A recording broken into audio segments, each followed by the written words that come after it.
Thank you all for attending tonight's program, Granville's Open Space Levy, A History. I understand we might have some visitors from Franklin County who are interested in this concept, so I hope they made it in. We also thank the group behind the filming of the video. You will see tonight Jim Havens and Sherry and Ray Paprocki for thinking of the Granville Sentinel, or the Granville Historical Society for this event.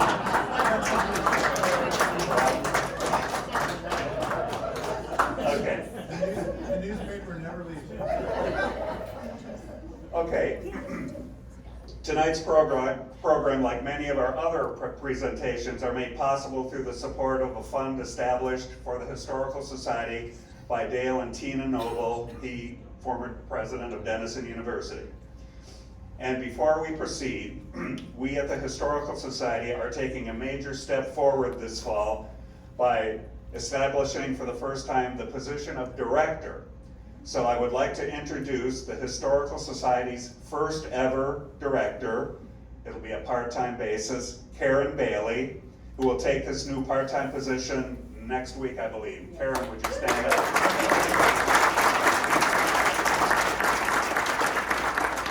She will be in the office starting Tuesday from 11 to 1? Yep. Okay, great. Okay. Tonight we will start out by presenting the video Granville Township Open Space, which tells the story of Granville Township's open space preservation program, starting with the passage in 1997 of a 1 mil property tax levy to raise funds to, number one, acquire title and development rights for farmland and open space properties, and two, helping to preserve areas of natural and scenic beauty, unusual geological significance, and open vistas. 3 years after the first levy was passed, an additional 2.5 mil levy received voter approval for the same purpose. It was retired in 2015 after township trustees decided not to collect its revenues for 1 year, followed by the decision not to seek its renewal. But the 1 mil levy has continued in effect. With proceeds from the two levies, the township has acquired, and these are rough figures, nearly 1,600 acres of land and 24 properties, both in the village and township, spending approximately $10 million up through the latest acquisition in 2023.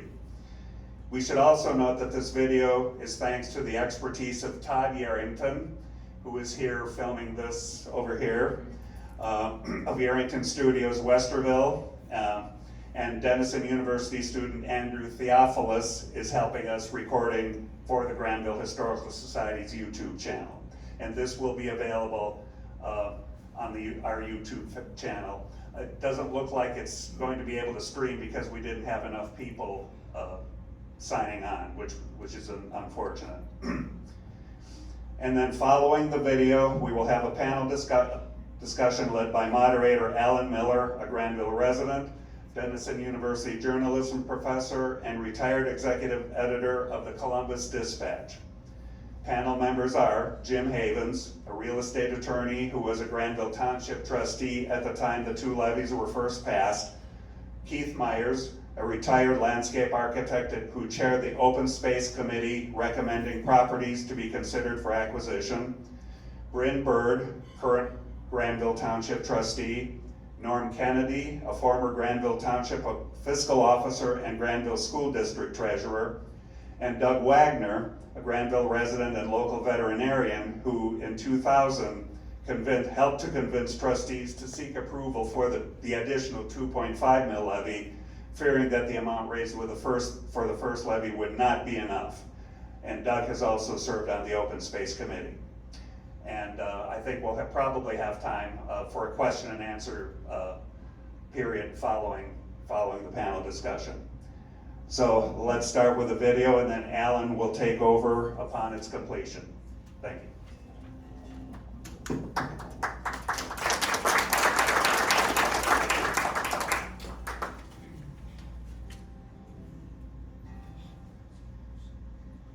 Granville always looked like the best of all worlds to me. As an urban planner, I love village. I thought it was a classic Ohio village or Midwestern village. It was, you know, beautifully preserved for a number of reasons. And it had this beautiful hilly terrain and open space around the village that was far different than the rest of Central Ohio. And I thought it was just beautiful, looked like a great place to be. I'm Bryn Berg. I'm Granville Township trustee since 2018. Since 1998, when we began collecting revenue for open space purchases, we have collected $16 million from Granville Township residents through both a 2.5 mil levy that we used to collect that we stopped collecting on in 2014, and we've continued with the 1 mil levy since then. We've spent about $11 million altogether protecting a little under 2,000 acres. The open space program was started with the intent of protecting the rural character from encroachment, and we, every day, are so thankful for that. It protects our borders from annexation from municipalities that are close to us. It protects our waterways, so that way we don't have people who are, trying to go right onto the waterways and our streams and rivers. And it's that helping us to just really create that character that we want for the future. These beautiful, large pieces of property in the downtown, in the middle of the village, that could just immediately become hundreds and hundreds of homes. And so it's, everybody loves us, this is the best part of our Granville Township, and people move here for this. I became a township trustee, in a large part because my grandfather was a township trustee in Genoa Township, which is Westerville, Ohio, and that had really huge growth, big growth right after he was done being a trustee, and something that he spent a lot of his time really concerned about, identity development. And one of the things that he spent a lot of his career talking about was they didn't think about where they wanted open space, where they wanted parks, where they wanted rec. Now they have to go back and spend millions of dollars in the future to get that. In 1991, the township trustees at the time decided to purchase a piece of property, 52 acres, which became Salt Run Park. They purchased that piece because it was a strategic piece of property.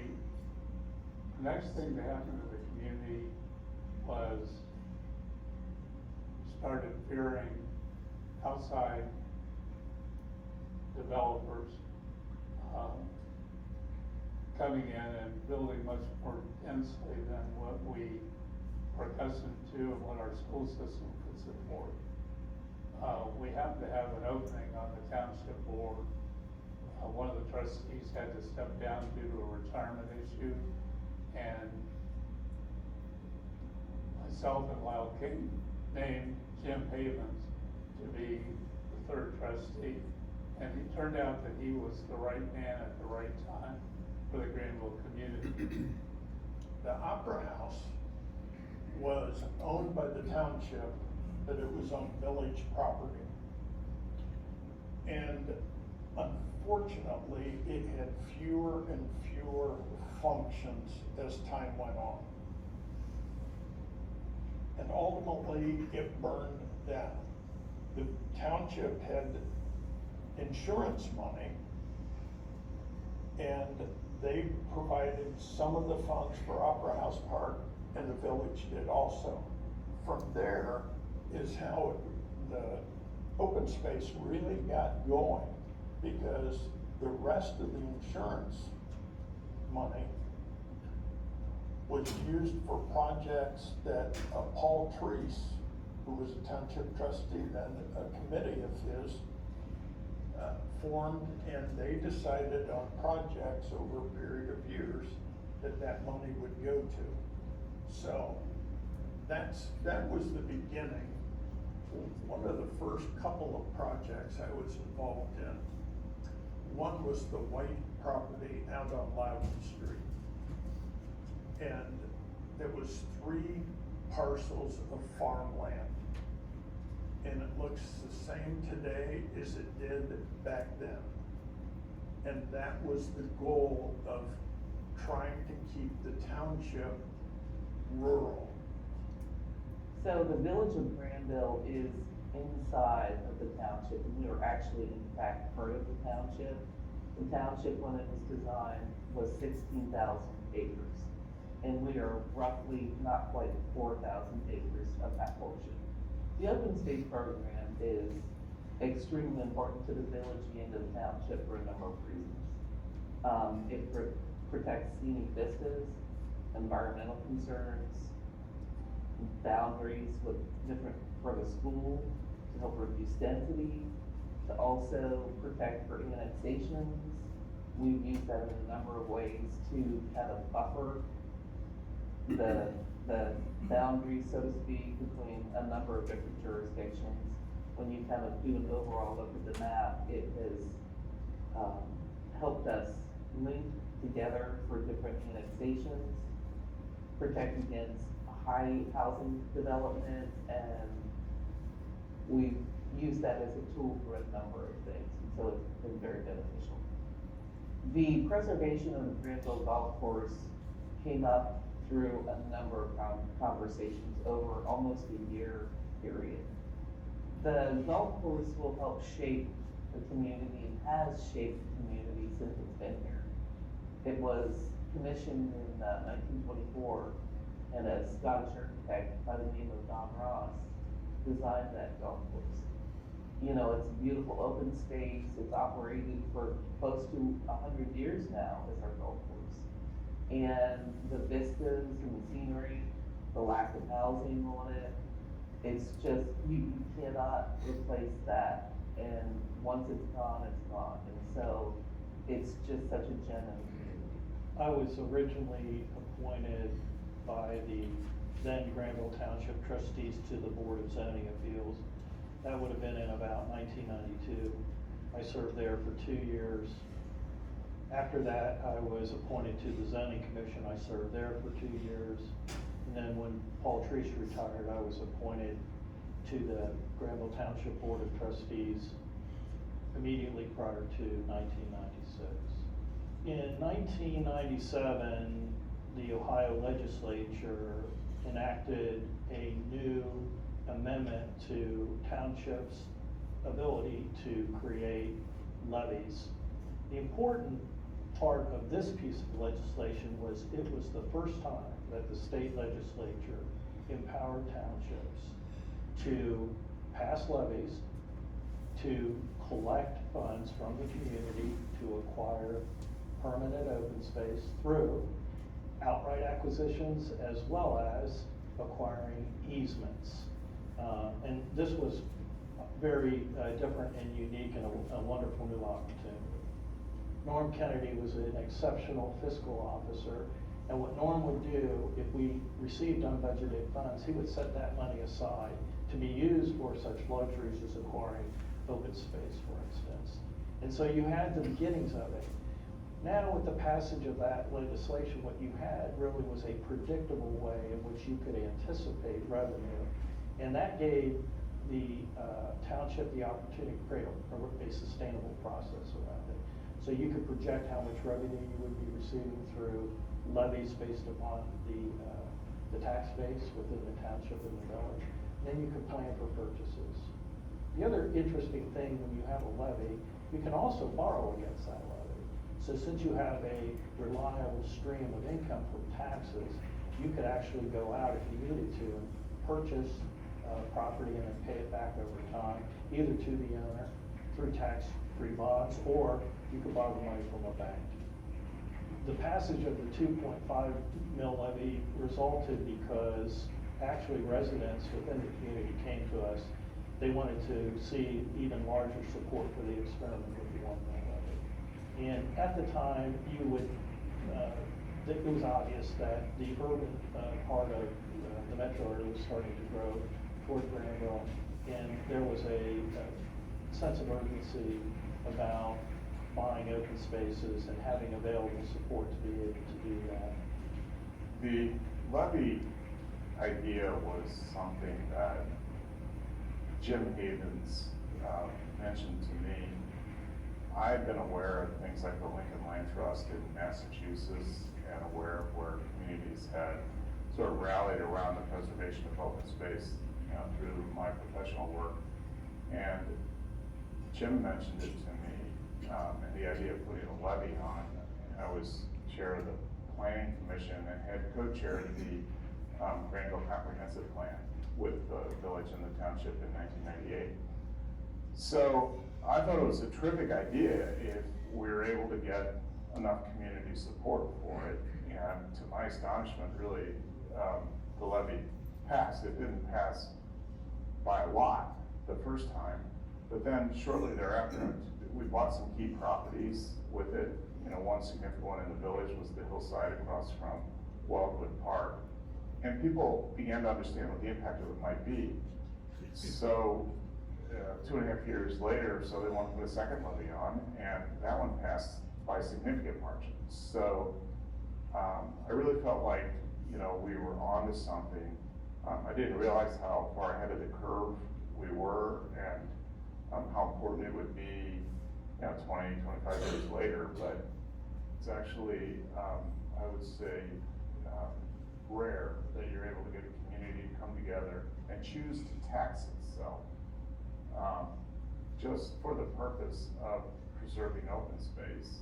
My name is Candy Moore. I am the president of the Brindle Commission. I was also chair of the Looking Land Trust for a number of years. I was on that board for about 20 years. I was also on the Green Space Advisory Committee in its early days. The advisory committee was really very important for several reasons. First of all, you have village residents, you have township residents, and then you also have school supporters that live in both areas. By putting an advisory committee together, you could obtain the views and input of various different stakeholders. You also had members of village council, the township, the school board, and it also gave us a wonderful opportunity to tap some of the talent that was residing, Keith Myers, to assist us in directing how that fund should be used. The other important part of that advisory committee is, since we were protected under sunshine laws about developing a targeted list of important properties, Keith Myers called it our heat map, we could prioritize which properties we thought were most important, and then budget our energy and efforts to acquire those in a prioritized way. This property was owned by Dave Longaberger of Longaberger Basket fame. He was making it over into a residence and a corporate retreat, but he died before he could get it finished. The Longaberger company then ran into some financial challenges, so rumor was that they were going to sell this property, and the front lawn was going to be a housing development. This happened to occur during the time when we were concerned about rapid growth in the area, and that would impact on the schools. And so Jim Havens and I approached the Longaberger company about whether or not we could use our green space money from the tax levy to buy development rights. The answer was no. They wouldn't sell the development rights, but if we wanted, we could buy the whole property. And so we went back to the drawing board to try to figure out how to do that, how to finance that. And ultimately we came up with a plan, and that's what we did. I was on council at the time, village council at the time, and what we did was we looked at what monies the village had available. They had some money in a park fund. They had the ability to borrow. The township had some money in the green space levy. So we essentially put all those things together. Spring Valley was the most challenging deals to put together, simply because you had a lot of community interests, both pro and con, and you also had a lot of different family members who owned the property, were involved in the property. I graduated from Granville High School, and I went on to Miami University and majored in geography and environmental science. After that, I became a park ranger in the Great Smoky Mountains National Park, and I remember teaching my first program to school children, and I was like, wow, I can get paid to do this. I get to teach kids outside about how amazing our planet is. My great-grandfather, Edwin Cox Roberts, purchased the land that Spring Valley Pool sat on in 1929. And then he built the pool and opened it in 1933. So it was open to the public. It started off as a kind of pond almost, like a dirt bottom swimming hole. And then eventually they put cement down and it came to be what it was by the time it closed in 2004. So it was open from 1933 to 2004, so for 71 years. It is on the corner of two major freeways into Columbus. And so there was a lot of discussion about development but also the idea of that this was my family's inheritance. There were 16 stockholders for the Spring Valley Pool Company, and every one of those stockholders had an emotional connection to that land. And I honestly don't think that they would have agreed on anything besides preserving it. I think one reason why Spring Valley being preserved is so amazing is because so much land is being developed, especially right now. Like I drive between Granville and Gahanna every single day, and it feels like once a month I see a corner where trees have totally been taken down. And so just knowing that the habitat that's being destroyed is just really, it really affects me, honestly. Open space acquisition programs like the one in Granville give current generations an opportunity to really change that dynamic. It's a very difficult concept for those who are in government service to see their role as a proactive role, especially when it acquires property. They're used to the opposite. They're used to receiving requests to develop, controlling it. So I think it's a mindset in many ways. To put things in perspective, 1,814 acres, if I do my math right, is about 11% of the total acreage in Granville Township. The legacy of open space for anyone who's involved in trying to preserve it is really the generations that succeed you. In my case, my grandchildren, my great-grandchildren, but more than the personal aspect of it, which is profound. I think it's the entire community benefits significantly by the commitment that was made by the community 20 years ago to start on this process. I believe that now that the success of it is self-evident, future generations will be just as diligent in their pursuit of protecting what we all consider to be one of the most special places in the country.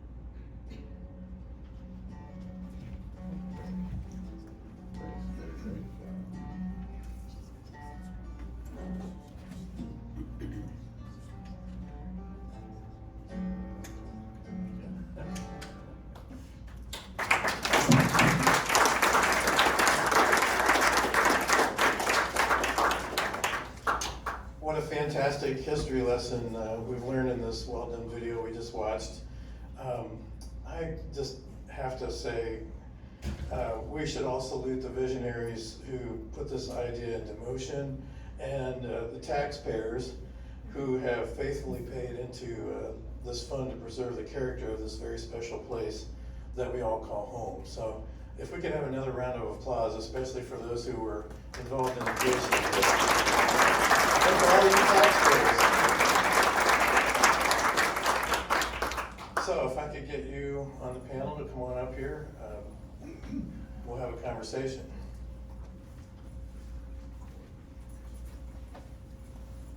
While they're getting seated here, I want to point out that Grace Gordon is here, and I don't know about you all, but the sound on that was just a bit low, and I don't know if you heard an important line that Grace said there when she said she wasn't sure her family would agree on anything, and then there was a pause, and what she said after that was, except preserving that property. So that is really important.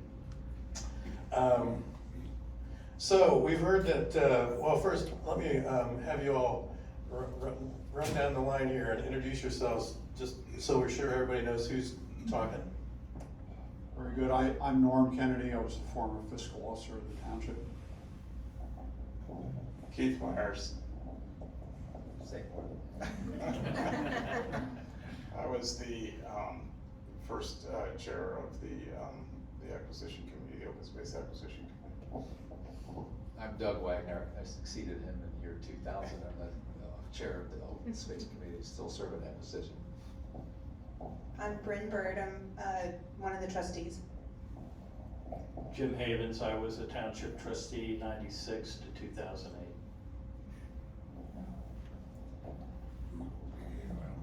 We'll have to get used to this baton twirling here. So we heard that nearly 2,000 acres have been preserved so far, with more to come, we assume, right? Did you all have any idea 25 years ago how many acres this program might protect by this point, and is the number higher or lower than you anticipated? Who wants to take that? I would have been astonished back then if somebody had told me that at some point we're gonna acquire 2,000 acres. So I think it's a huge victory, far more than I ever expected. I remember Norm Kennedy saying one time, New York City Central Park is the jewel of the city. And I think Granville Township can pretty much thank Norm and the others for creating a jewel that we can only begin to appreciate right now. 100 years from now, we'll look and say, wow, that's really something right I wasn't around. And that, I mean, yeah, you're good. So my perception at the time was I really didn't know where it was going to lead. I just sort of had the sense of helplessness that we had after the Kenny annexation case. We had just no tools. And there was just this outcry, and so. Hey, Jim, could you say what that is, the Kenny? Yeah, sure.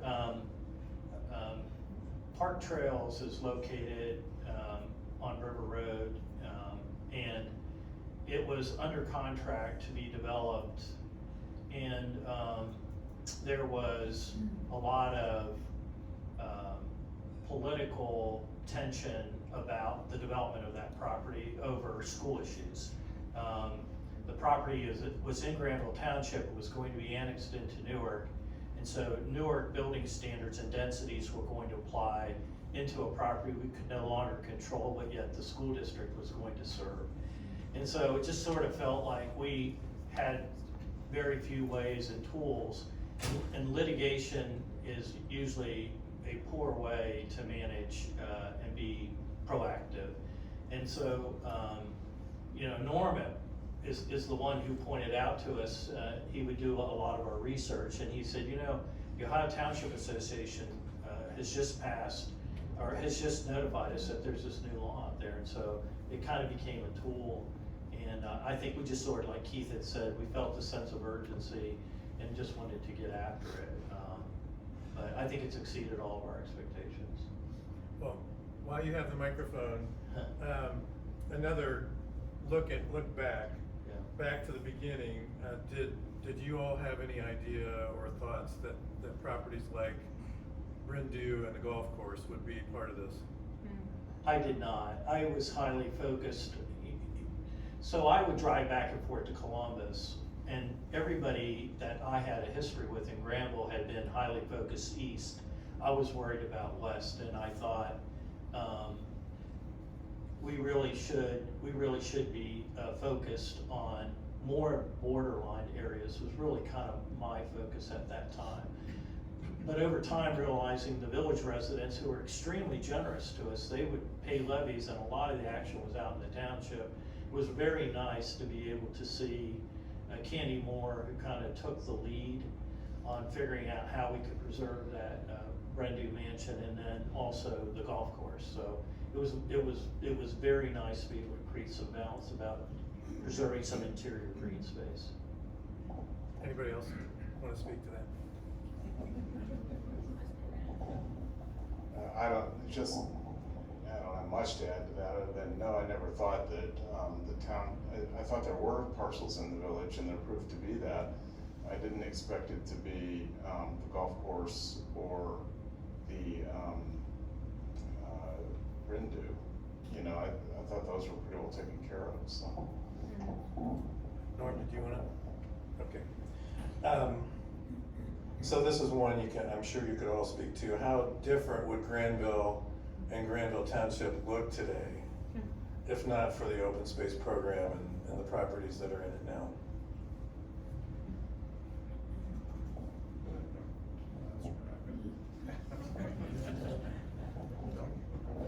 I just think so much of my, I'll say proud of what they've accomplished here is Granville's just rural character. I'm just saying that right now. And without preserving the farmlands, there's no rural character. I mean, there's a feed mill, but rural character, you drive around, you have the landscape, the vistas, the views, all those things that I think all enjoy. I'm speaking for myself, but I think a lot of people like that. And a lot of what we try to do is preserve that rural landscape that just it keeps the density down and does so much for the community that way. And I think that's the thing that I would say is one of the biggest accomplishments we had so far.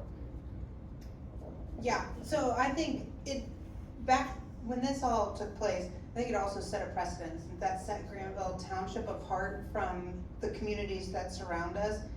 If you think about Newark and the annexation for Park Trails, if the open space program hadn't been put into place where we can create that wall, that boundary that stopped a lot of that annexation, downtown had the golf course gone under during the recession and been developed out at Rindu, not only would it change our character and the community that we are and the community that does put our role in our natural landscapes forward, and I think that's like a characteristic we all carry, but also it would have changed our schools, and then by changing our schools that would change why people move here, why people stay here. So I truly can't imagine what Granville would be, because I think our open space program, and again, we're only one of 2 townships in the whole state that does this, I think really sets us apart and sets apart the characteristics that we all carry for what we want for our community, and it definitely sets us apart on the stage. Okay. Thank you. We heard Jim mention briefly in the video that prior to voter approval for the levy in 1997, township officials used a variety of strategies to fund the purchase of land and development rights, and also to negotiate those purchases. So I wonder, Norm, if you could talk about a couple of those. It's probably the accountant in me that worries about the details and all the nitty gritty. But I wanted to back up just a little bit before I start that. I was fiscal officer for 28 years, retired in March of 2013. During that time, I had the pleasure, most times, of serving with 12 different trustees. I can't speak for all of those trustees specifically, but they were interested on an overall basis in preserving open spaces. As Doug mentioned, what's a rural area without agriculture? And they were also interested in providing open areas for recreational uses. The strategies, some of which have been mentioned before, buying property outright, buying development rights where property can't be built upon, limiting the development of that. We used our general fund money. We had several sources of that for some of those sorts of things. The open space levy passed in '97, first collected in '98, and began to generate money. The trustees were forward thinking, I think, in setting up the advisory boards that were there. It helped people in the village understand that they had a relationship in what we were trying to do. And it also gave us a wealth of strategic brain power, if you will, people who could work on that. The trustees had no interest in any eminent domain proceedings, even if they could have done that under the state law. They were interested in working with willing buyers and going to people. Some people would ask us, why don't you buy XYZ property? Well, if you're not interested in selling it, you couldn't do that. We developed, too, a number of partnerships that enabled the township to work through the different things, and I'll mention some of those in a minute.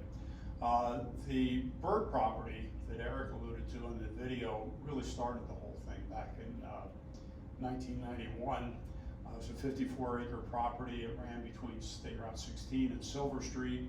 It had open space on it, it had old wood, and the thing I thought was very important was it actually was contiguous to some of the Spring Valley property. Contiguity is important if you want to walk between properties. It's very important that you have that. Over the next 18 years, the township made 3 additional acquisitions of Spring Valley property. Wound up acquiring a total of 142 acres there. And this met a couple of objectives. One is green space visible from State Route 16, also visible from Route 37 out on the point. It also provided a recreation area because that became Spring Valley Park. The people that the township worked with in that particular case were the Levy Land Trust. They did a lot of the legwork in working with the Roberts family and be able to negotiate a final transaction. The township had talked to them many times over the years, and we weren't successful in completing that. The Land Trust got that done. State of Ohio helped. The township, being a public entity, could borrow money or could apply for grants. And in this particular case, the state provided some grant money. We also, again, thanks to the Land Trust, received a substantial donation from Denison. And we probably wouldn't have thought to approach them for that. But all of that came together to create that, again, vista view and also the parkland. Across the street from that, the township acquired 122 acres of the property that belonged to the estate of Paul Kent. 73 of those acres were purchased with open space money. And Jim and I used to noodle when we would have a property to see what we wanted to do in terms of how much money we had, whether we could borrow, what the terms might be on that, what made sense to do what. And we wound up financing 73 of those acres. The levy had just passed the year before and we didn't have enough cash to buy it. So we issued some notes, I think maybe to the family, I don't remember exactly how we did that. But we bought those 73 acres and then we bought the remaining 29 acres with general fund money. And general fund money gave us great flexibility in terms of what we could do with the property. That ultimately led to our acquiring 130 acres of farmland out on Berg Street. And you say to yourself, wait a minute, you're on 16 with property here, how did you get out to Berg Street with that? Well, about the time that all this was happening, a group of local citizens had approached Kendall, which was an organization that created assisted living facilities, retirement home things, and had approached them about coming to the area. And Kendall came to town. They entered into a purchase contract, or maybe an option on the land, to buy 130 acres of farmland out on Berg Street, immediately south of the intermediate building, which wasn't, I don't think it was there at the time, but it was in that location. They held a series of community forums and they decided Berg Street was the wrong location to be in. So they had then identified a property on State Route 16 that was available across the intersection of Granville Road. And the problem was they didn't have enough acreage. So they couldn't meet the zoning requirements for a continuing community, a continuing care residential community. And the township trustees were interested in having Kendall come to town. And they were able, because we had bought property with general fund money, to negotiate a transaction with Kendall to sell them 27 acres. That gave them enough acreage in order to be able to do what they were interested in doing. The trustees negotiated it at a market rate of interest, current rate, but they also included in that purchase contract the fact that they would give and assign to the trustees the purchase option they had for the land out on Berg Street. So we had the ability then to buy 130 acres of property out on Berg Street at a 2-year earlier negotiated price, but get a current rate for what we were doing with Kendall. We issued notes, we paid on those for a while to buy that Berg Street property, but it just kind of led to a number of things that happened out on Berg Street. The last specific example I had was one of recreational areas. I remember Jim coming into one of our township meetings one night and saying, we've got a problem in this community. We have no recreational areas to play sports other than basically school facilities, or in some cases Denison's facilities, if they were willing to let us use them. Trouble is they needed to use them also. So it wasn't in fact just turning them over to us. And we had kids that couldn't play ball soccer was just coming on, we didn't have that ability. So we wound up, Jim had identified some floodway fringe over, it was east of the golf driving range on River Road. And over the course of 1993 and 2003, we purchased 68 acres of land there. We obtained a $100,000 grant from the Ohio Department of Natural Resources. They gave us a nature work grant to develop that course initially and those sorts of things. So we wound up being able to develop fields that people could use. That park is now being managed by the Granville Recreation District for the township. Forward-thinking trustees, they use general fund money. They used the open space money when that became available, as Jim mentioned, in '97. We put a levy on, and we were the second township in the state to pass one. Anderson Township in Claremont County passed the first one. We obtained state grants. We've got a federal grant for federal farmland, let me see, Ranch Land Protection Act. But we got money to help buy property out on Loudon Street for that. We've had private donations, and we have worked well with the various partners that have helped us with this program. I'm pleased myself to have been associated with it. I think the trustees have done a nice job of working with the community, attempting to identify properties that make sense strategically to acquire. And I'm hopeful that the community will continue to support the open space program. We all know prices are going up and nobody likes to pay more taxes, but we do appreciate the ability to raise money from people to provide support for them. So that's all I've got. Said it all. I don't wanna follow that. Thank you, Norm.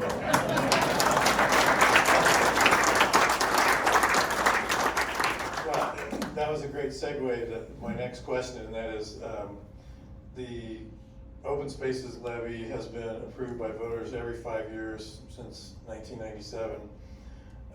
Has it ever been, Keith, you alluded to the maybe a bit of a challenge at first, but has it ever been a challenge since then to get voters to approve this?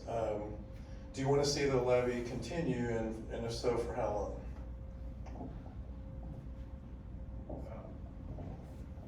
Yes, I want to see it continue for as long as possible. I can't say about subsequent levies. I know, Doug, you were involved. I do know that the second levy was far more successful than the first in terms of the vote. And there's probably a lot of things to attribute that to. A number of properties that we bought were visible, and but I think it's critical for the community to continue, particularly now, to continue to invest in itself. And you cannot, there is no way that you can protect the kind of community that exists out there today legally.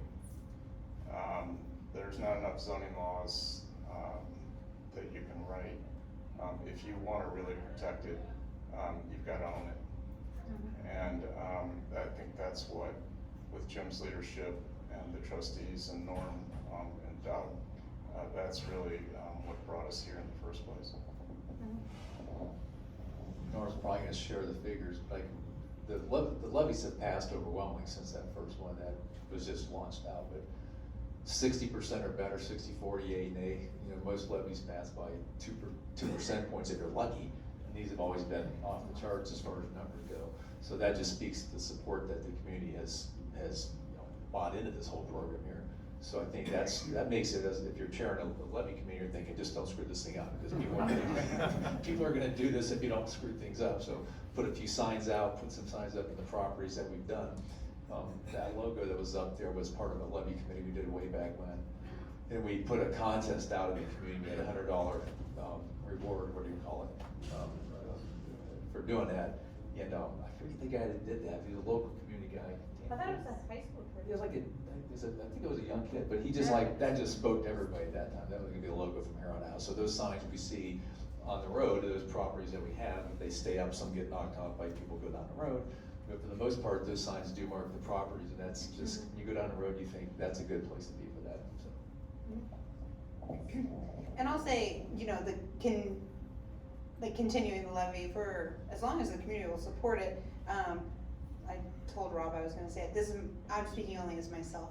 But I also think, you know, that our levy can be used in ways too to protect our community, even if it's right outside of our township borders. And is there ways that we need to look at natural resources that impact our community and areas that impact our community, that might be right outside? And how do we make sure that we're not making our vision so little? I listened to what Norm and Jim and Keith did at the beginning, and how they like swapped lands and leveraged and loaned, and that is so unique, and it was so creative in how they did that. And I wanna make sure that we don't tie our hands to, we only buy this land, you know, for this amount of money, if it appraises at this. Like, how can we continue to be creative and continue to use these levy funds to protect our community? As we all know is going to happen, incredible encroachment is going to come, incredible pressures are gonna come into our community. So what can we be doing? I also think that long term, you know, I attend the Coalition of Ohio Land Trust meetings every year, and we, you know, sit around and have conversations too about what happens in the future. You know, if we need to go and work and look at lands, or if we need to protect some of our easements, how do we, you know, use some of those funds to just make sure that we're always looking towards the future, that we're not handcuffing ourselves to only what we can think about today. Make sure that we're thinking long term into the future. Yeah, okay. Norm, did you want to? I used to keep track of all the levy results and what the votes were.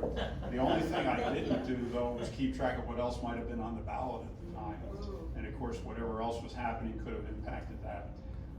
The first first bill, and I do have to say one other thing, I've been gone from office now for 10 years, and Jerry Miller, my successor, has kept this up. I was so pleased to see that.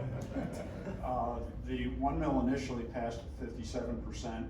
The 2.5 mil passed with 62%. So it went up by a rate higher than what we did for the first mill, and I do think people appreciated it. But the 1 mil basically needs to be renewed every 5 years. Passed at 57, 71, 70, 57, 70, 71. The 2.5 mil passed at 62, 57, and then back up at 68. So I like to think, when I look at all the levies that we've passed over the years, that we've had very good support from the community for this. You bet, thank you. So we heard Bryn in the video talk about how the township has collected 16 million, spent about 11, so that means there's 5, right? But maybe Norm knows better. Well, Jerry. I can pass the microphone directly to you.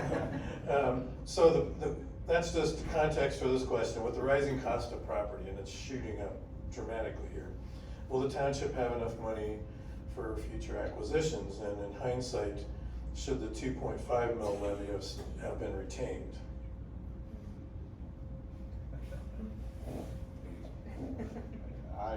Yes, I think the 2.5, you know, would be useful right now, but I don't think that it's dire. I think the Intel impact is, you know, for the moment, it strikes me that there's a lot of wild speculation going on, and that nobody really knows what the impact of that project is going to be. It'll be significant. I don't want to diminish it. But there's so much rhetoric around it now that I have a hard time believing that it's gonna, the barbarians are at the gate. You know, I think there's time to make sure that, you know, we continue to invest in ourselves and create the kind of community that we want. But to do that, you know, you've got to invest, and I think the 2.5 mil would be useful. Yeah, I would second that on the 2.5 mil. So we wish we had that. I won't go to that, but that was just kind of cut off. And it wasn't really, should have been left up to the voters, in my opinion, that way, but somehow that disappeared, so that's another story. So either way, could we use more money? Yes. And I think there's a lot of work still could be done. And with the Intel, like, there's a lot of speculation, like Keith said, but I think it's only gonna, price of land's going up, they're not making any more of it, so we better get what we can while we can. And as Brent said, everybody knows we can't say we want your land. As people come to us, we have the criteria we look for that. But there's definitely plenty of properties that we would like to see in the program. And, we know people wanna entertain that thought, they should contact us there too.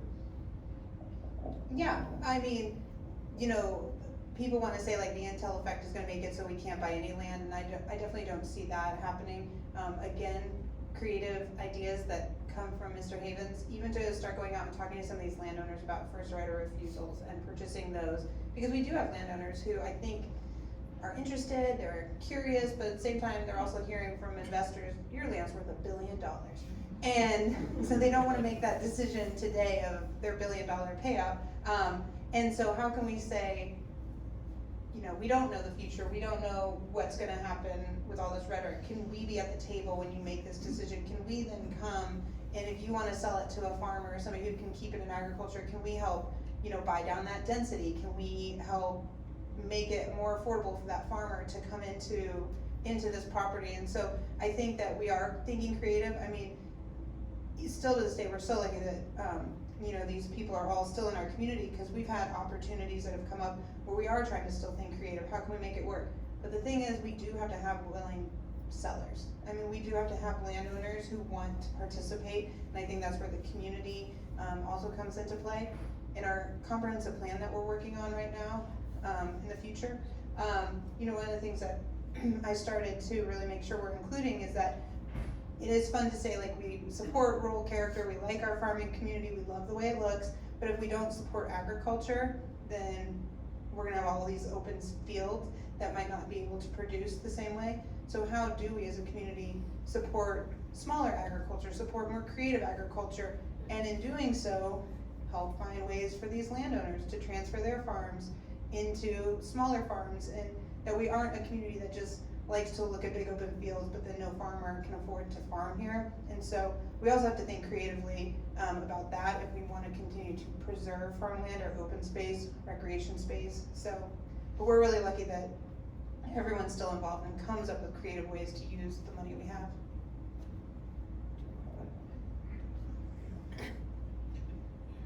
The way it turned out is that if you have a pool of resources, you can then have leverage and partner with others, and then that has a multiplier effect.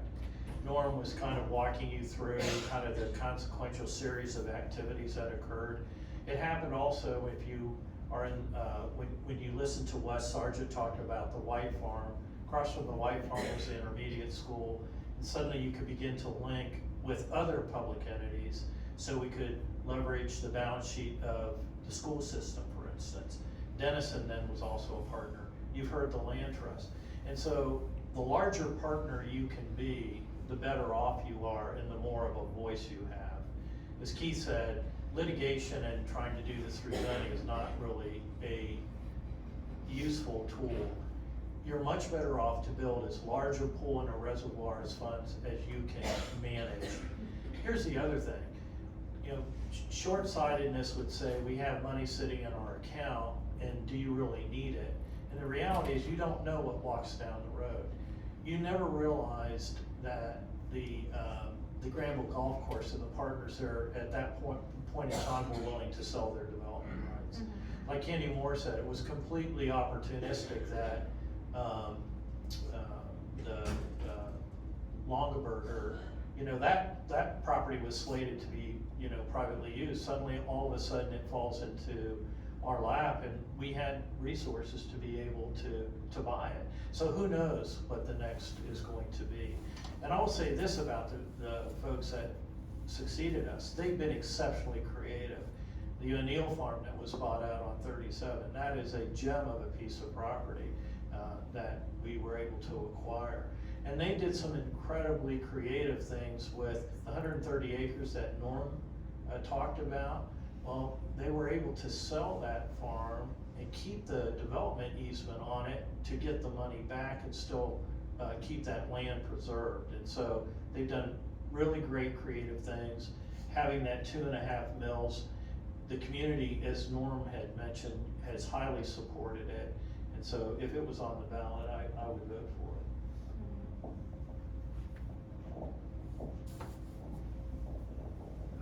Thank you. So we know there are some people in the room who are interested in perhaps picking your brains even more than we are tonight. I'm wondering, as you look back or reflect on what's going on now, is there anything that you would suggest doing differently now in setting up or funding an open space program like this one? What lessons did you all learn that could be shared with others?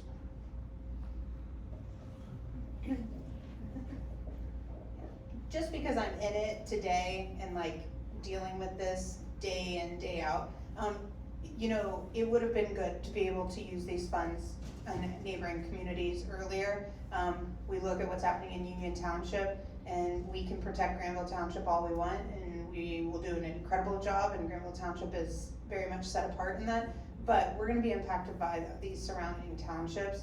I think the surrounding townships, the former trustees, you know, they also looked at this program maybe a little sideways, like, what are that Granville people thinking? And I'm not, you know, originally from Granville Township, and I grew up in a different township that has always kind of said like, well, you guys can do it because you're more wealthy, you have the resources, you have the funds.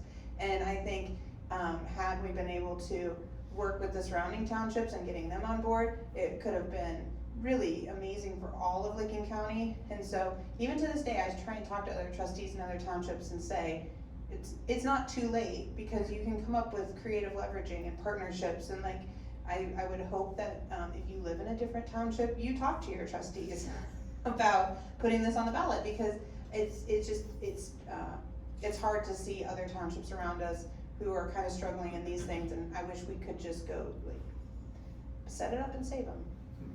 I wish we could have acquired the Craner property, and Norm, that was a complex, really complicated deal. I don't know if we could go back in time, if we would have kind of tried to approach that in a way, but complexity is always an enemy in situations like that. And Can you say where that is?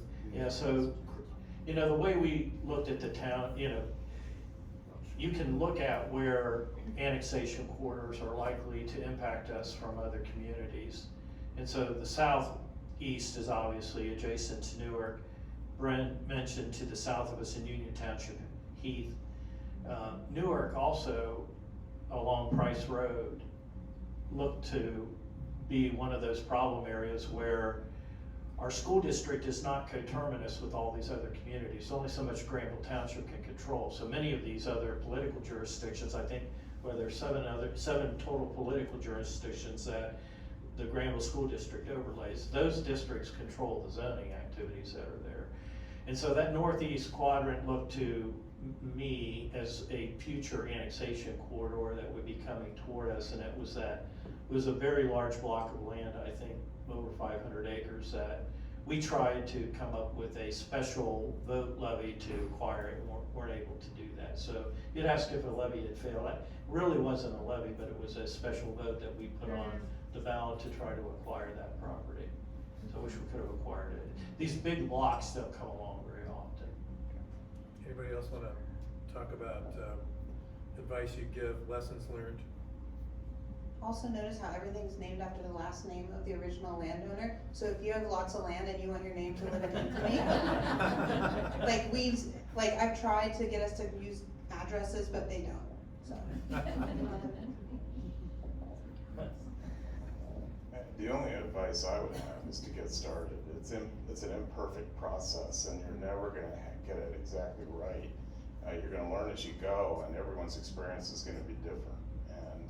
But if you don't start, you know, while you're trying to figure out the perfect formula for it, you'll never get anywhere. Thank you. Brenda, same thing applies in the village.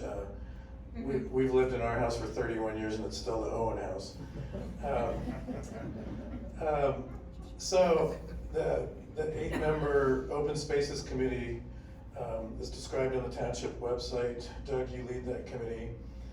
Can you tell us a little bit about the committee's work and whether it's still functioning? Is it functioning differently today than it did in the past, and have the goals and strategies changed?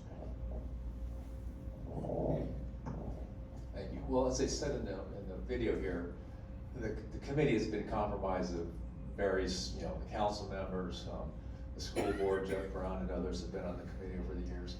So we've had a good contribution from various sectors and various entities that would have a say in the matter. So we kind of try to see who wants what.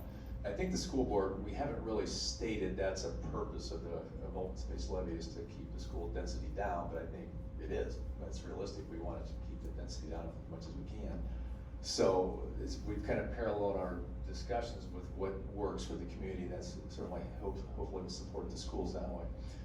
So the committees have been, we've had scoring systems, we've had people come to us, we've kind of rejected properties. It's just a whole, it's like we're saying, it's not a perfect process, but it is a process. And it's somewhat a filtering process there too. So we visited farms and different places like that. And we kind of, it's almost a gut feeling, you know it's right when it's right. There's places that we see that we know we want. We've had strategic places like along the borders, especially that southeast border, trying to keep Newark annexation coming in. That was definitely a good strategic move to keep that from coming in and taking up some sections of the Granville Township there. The parklands, I wish we personally could have had more parkland purchases, because a lot of these acquisitions we have been for development rights only. So the landowner still controls it, we just control what they can do with it at the eventual point. So most of these purchases we've had for development rights has said you can have your 100 acres and 1 or 2 houses, but that's it. So every purchase has been customized to what the landowner wants, what the committee, the township will agree to, and it's just a win-win for everybody in situations like that. So in a certain case, we, as a committee, we help pave a process, but sometimes we get out of the way of the process so the township trustees can get creative and make their thing happen that way. Anybody else? I think too, like right now, especially like a gut check, like on the one that we just did where we sold the 130, put an easement and kind of traded that for the cow farm on the Fairview. You know, that was a kind of a big decision for us to make, selling properties and moving things around. And so listening to you guys and your input on how best to negotiate that and manage that was really helpful. That's great.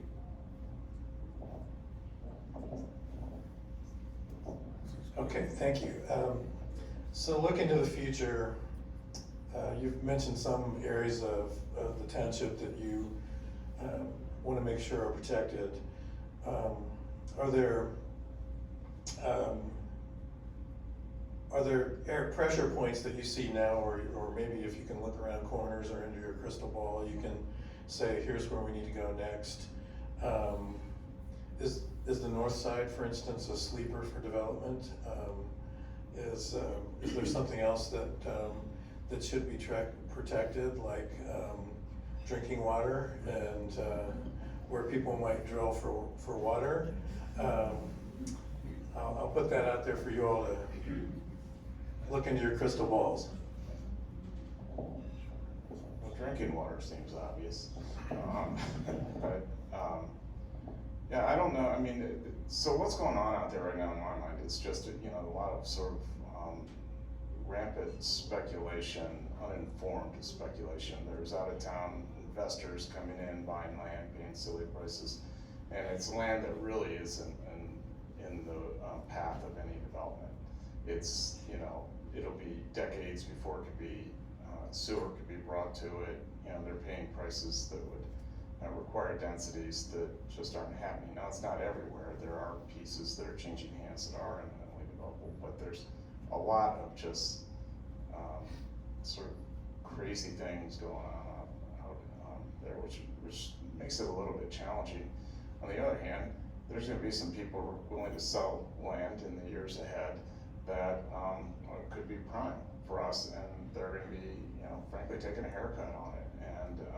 And if we were opportunistic, had the funds, I think there's great opportunity for that.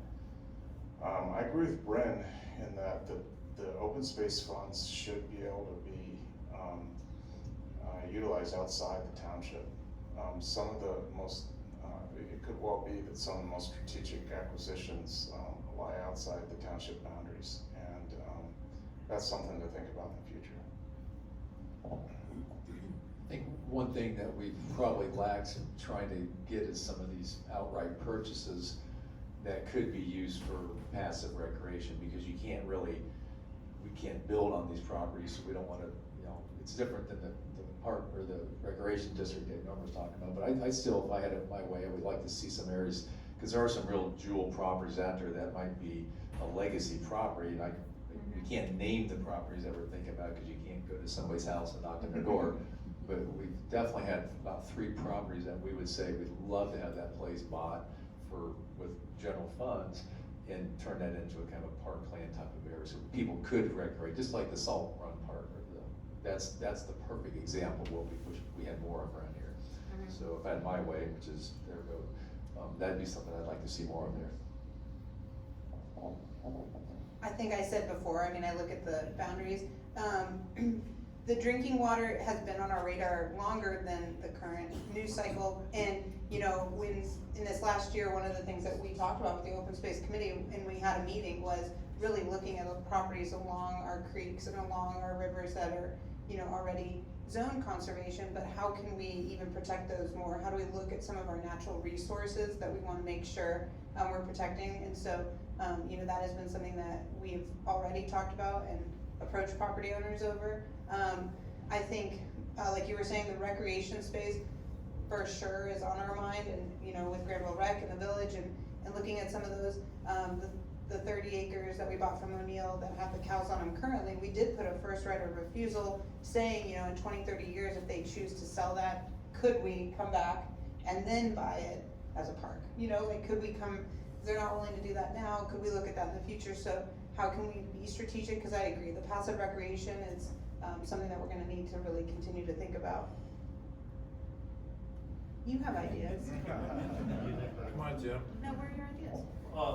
I would go back to the northeast quadrant. The way I've looked at it is to look at your annexation corridors. And so those are the things that have been the most challenging to manage. So it's a combination. You know, Brent has done a remarkable job in partnering with neighboring communities. I mean, we had a bad relationship with Newark for a long time. Brent's actually brought that relationship along and sensitized the elected officials there that, you know, they also are voted, their votes also impact kids that go to our school systems. I look at big blocks of land that you could acquire. So that northeast quadrant along Price Road is still an area that when I drive, it's wide open, and there's lots of beautiful things that could be done along that corridor. Our St. Albans Township borderline along the west, I look at every single one of those properties. That's the most immediate area that's going to come.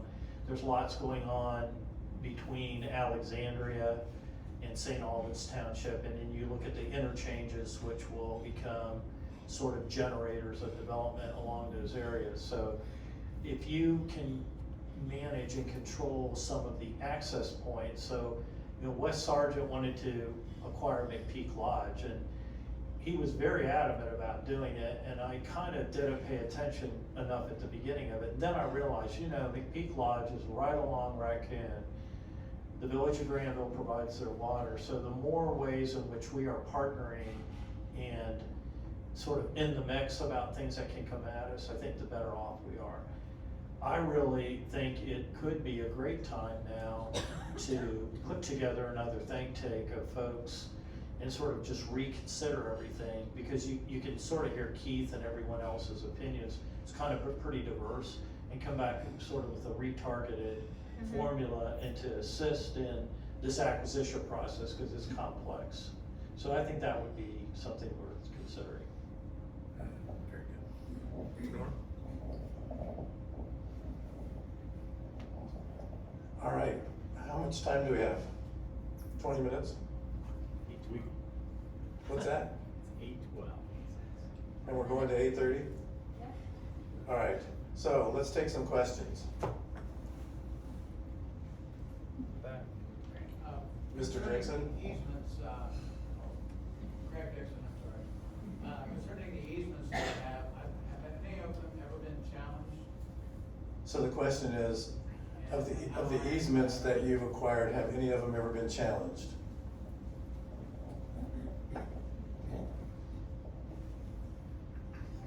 No, I mean, correct me. No. Well, I have something. there's a lot of people have come to Yeah. us and said, how do we make this go away? Well, so one thing I think would,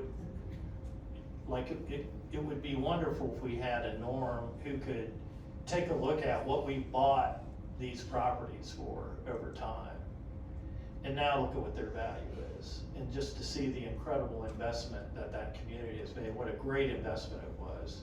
You know, I don't think people look at expenses of their taxpayer money in the sense that they really have done a marvelous job in the development business. I mean, they've been wonderful developers and they've created huge value.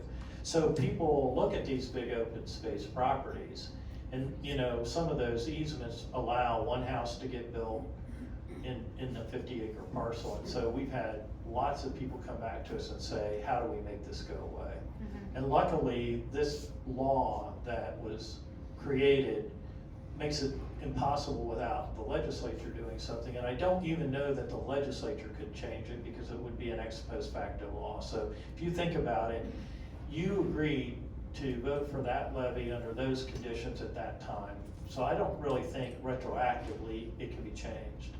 And so it's protected as I understand that you can legally protect an easement. And I'll say that conservation easements, again, working with the Coalition of Ohio Land Trusts, are upheld by the state Supreme Court over and over. The latest, in 2018, there were two conservation easements in other communities that went before the state Supreme Court that were written just like ours. Actually, Austin Leiter, right, who is our assistant prosecutor who works with us and oversees all of these. He said that that's actually where he got a lot of his templates from. And so these two were brought before the state Supreme Court. State Supreme Court upheld both of them. One of them I actually felt really bad for the landowner. And the state Supreme Court said, you signed the dotted line, you took the money, you can never get out of it. And then last year, what was really exciting is AEP and Columbia Gas were trying to put utility lines across a major conserved land. It was not far north. And everybody assumed that the state Supreme Court would err on the side of the utilities because utilities get everything. And actually they didn't. And they said, no, you cannot go through this land that has conservation easements on it. So we continue to feel a lot of hope with those rulings that keep coming through, so. Bryn, correct me if I'm wrong, one of the nice things that we had set up was a land management committee. We were taking a page out of the playbook from the Levy Land Trust. They were going out each year and physically observing their properties, walking them, making sure that nobody was violating the terms of the easements and that. And I will admit, we had let that slide a little bit. And so we followed their lead. Land committee goes out, I believe, each year, and they're documenting that somebody doesn't come along and start building a house, and the next thing you know is they violated the terms. Then you got a judge that has to say, you gotta tear that house down because it's already built and those sorts of things. So again, the township's keeping up on the sorts of things that need to be done to supervise these easements and that. And again, you have different circumstances where you actually own the property and then you're renting it out for agricultural use and that versus somebody that has an easement on their property they still own.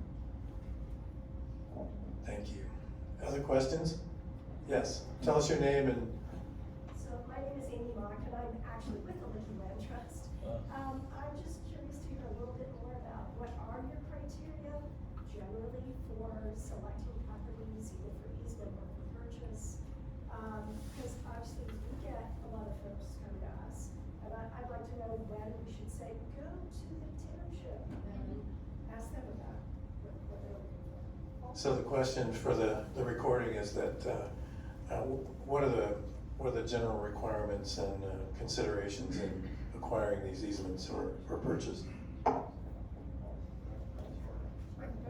Some of the criteria in the past, I'm kind of going off the top of my head here, but so for some properties that adjoin other properties, so bing, bing, bing, 3 in a row, that works for everybody. So a lot of times we had scoring systems that included, imminent, we had a whole bunch of different categories, but just to summarize some of those. Properties that were at risk for imminent development, like we knew something's coming, can we get ahead of that before it's too late? That's the thing that we'd like to do. So if there's 200 houses coming,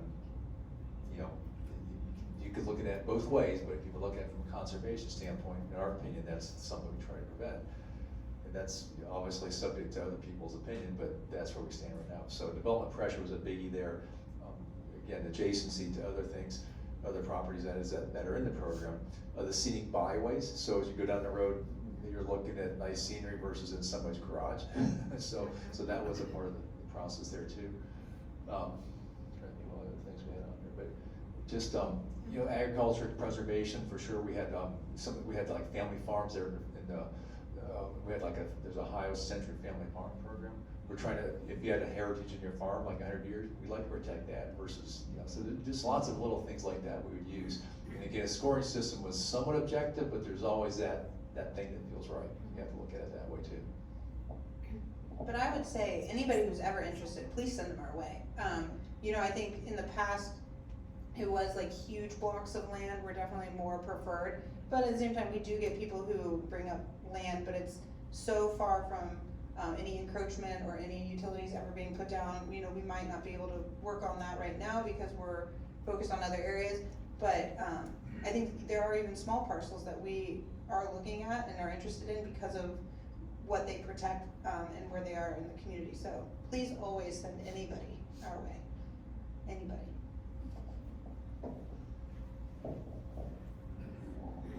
Just as one example, Bryn mentioned accepting small parcels. Eric Jones came into a meeting and said he knew somebody that was interested in donating 7.4 acres of land to the township. Where is it? Well, it was south of the bike path, north of Raccoon Creek. The trustees took a look at it, and it was on the other side of where the park was. They kind of looked at it, and thought, well, the guy wants to give it to us. We could give him the benefit of a charitable donation to a governmental entity. That wound up being where the bridge abutment for the bridge going from the park to connect to the bike path went. And if we had known that, we'd have probably been paying a fair amount of money to somebody to put a bridge abutment on it. And so we took that property because somebody was interested in doing something. And there were a lot of benevolent reasons people do things. They're not always out for every dollar they can get. And again, the trustees tried to be responsive to those types of requests, and it sure made a lot of sense when that bridge got done. That was a genius move. Anybody wants to donate land, come on up here after. Other questions? Sherry? Yeah, I'm wondering, because Jim said something that made me think about this. Is it possible for the trustees to sell off land that you actually own, that has been invested now for 20 years, to get the cash to buy land that might work somewhere else? So the question is, can the trustees sell land that is in the program and owned by the township? Yes. And that is actually what we just did. So the land that, what was the original name? The 130 acres that's south of the intermediate schools. Yeah, The Kennedy Raider property, again. No relation. Yes. So that 130 acres was owned outright by the township and had no conservation easement over it. Under Ohio Revised Code, if we purchase land using our open space dollars, there's very limited uses we're allowed to do with it as long as it's in use and purchased with open space dollars. But we can sell it. And so, luckily you guys voted in really good trustees like us who care about open space, and why that's always a huge question when we have election time and we have new trustees come in and you say, what do you think of the open space program? I know somebody who wanted to run and he was telling me how like he thought it was great, we had all this money invested and one day they could sell it. So you always wanna ask. So that property we sold recently, like 2 months ago, to Phil Watts, and in selling it, we put a conservation easement in the deed. And so now that land is actually more protected forever than it was when we owned it outright. Most of the money went back into our open space program, and then we used a little bit of it to purchase a conservation easement on the 30 acres and a first right of refusal on the 30 acres that he has cows on Fairview that we all love. It's so cute. So Sherry, in that case, it had to be sold for someone who wanted to farm it. Mm-hmm. It had to be an agricultural use. Now, the example Norm was giving you about where we would sit down and we would use a combination of general fund money and open space money, and that would have been the Quisenberry farm we call the Quisenberry Farm, which is across from Spring Valley, which is what partially got sold off to Kendall at the time. So had we purchased all of that with open space money, we could not have really sold it for any meaningful purpose. But the fact that it was combined with unrestricted funds, general funds, it could be sold and then Kendall could use it. So yes, there's some thought process. So another part of the same thought process was used when the acquisition of the Granville Golf Course. So there was partnering with the village of Granville, who was very interested in using some of their money to acquire some of the areas that immediately were adjacent to some of the arterial roads. The idea being in the distant future, if they wanted to build a community center, they could do that. And so that land was bought with a combination of funds that could be used and developed, and then the portions of the golf course that you were not going to develop, you could layer that with open space funds. So there are strategies around doing that. Norm and I would not want to have used open space funds to purchase a piece of property we thought that later in the future could be sold. And that money then could in turn be used, leveraged then to buy other land. So there was a decision making around it. Does that answer your question? Okay. Chuck, you have a question? Yeah, how much money is there in the open space fund right now unspent, and are there any acquisitions? Just repeat the question. Norm, how much money is in the open space fund currently? The nice thing about being retired is I can't tell you. Really? It's a little over 6. 6.5 is currently in the open space fund. Again, some of that came from this recent sale. And yes, there are, we have a few, sticks in the fire? We have some stuff going on. So, yeah, so hopefully a few of these will work out and be well received by the community. Something imminent? Can't say. Because then all of a sudden somebody's gonna be like, I'm gonna pay you triple and put 1 million houses there. Well, you don't have to tell us where it is, I'm just. I think one of them, I'm just, is going to be, yes, sharpening I up my do pen think would here. really happen. So, and one of them is very hopeful, so. Good. Time for one more question? Any last questions? Yes? You referenced the lapsing of the 2% levy. Was there a story behind that? It was a 2.5 mil levy, and I'll let somebody, the question is, the 2.5 mil levy was on and then lapsed, or was not renewed, or it wasn't put on the ballot, right?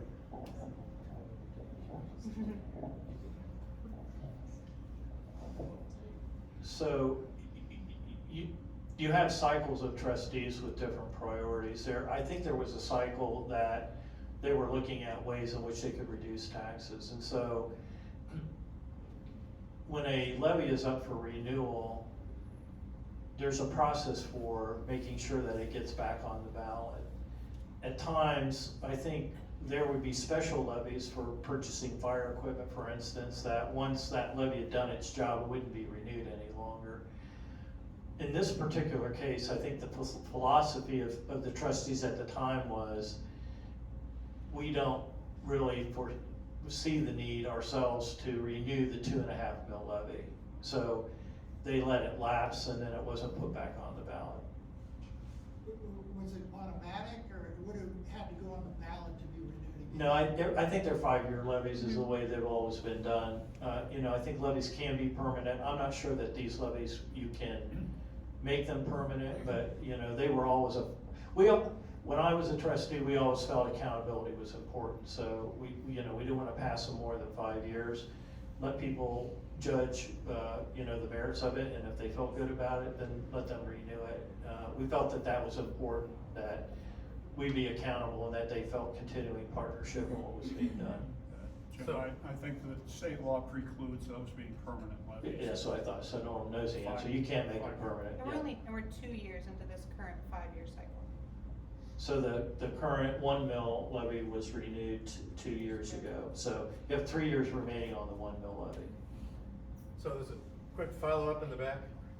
Well, Chance, I was a trustee when that happened, so I probably have a little bit of knowledge of why that was done and most of the people who would.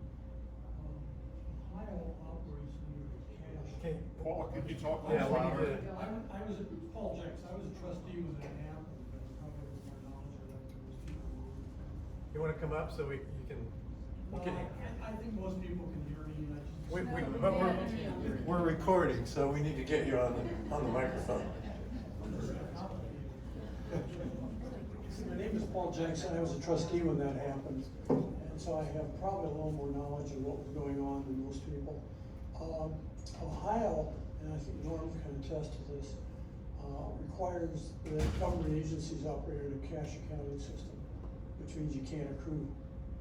And they sort of look sideways on programs like the open space program, where you can accrue an immense amount of money, because you probably aren't gonna spend it all this year. You might spend some next year and some the year after that. But the account at that time, in that period, had grown to be a fairly significant amount. And the auditor challenged us that we were fundamentally moving to an accrual accounting system, because we had so much money accrued. And so what we decided to do quietly, stop collecting it, to see if we spent it over the next year, and we didn't.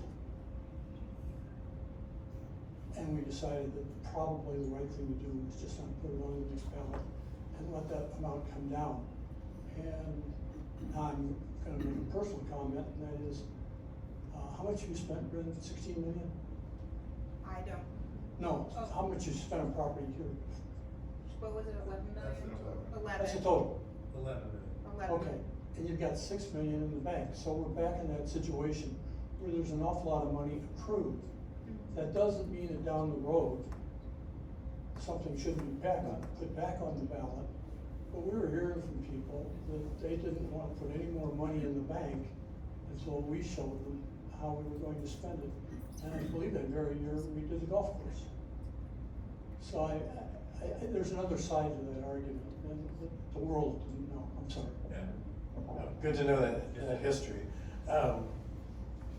And we could see that number go down here pretty soon, right? Because you're talking about some new deals.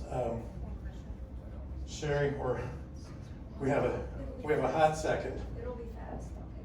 So, given that situation, but language in the levy has changed in the last 5 to 10 years.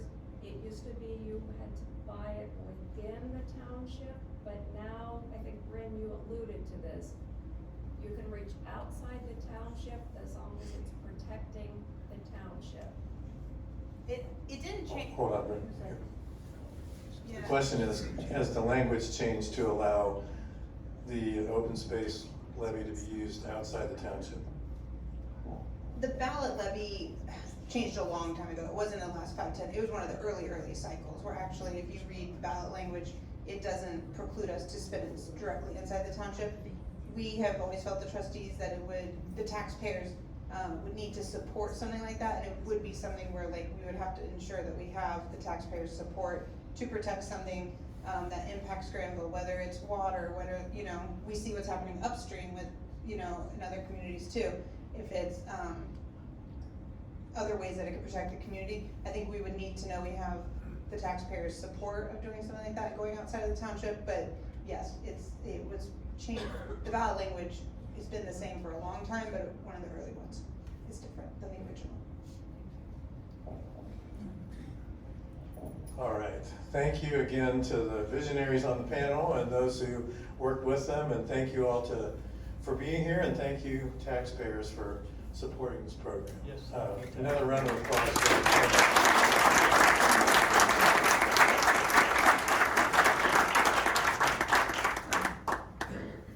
last word from Chuck. Okay, thank you, Alan, for that marvelous job, and again, to the panel. And thank you all for coming. I think we all learned a lot tonight, and I know I did. So, one housekeeping thing. If you're a Historical Society board member and you have your badge, please give it to me before you leave. Thank you.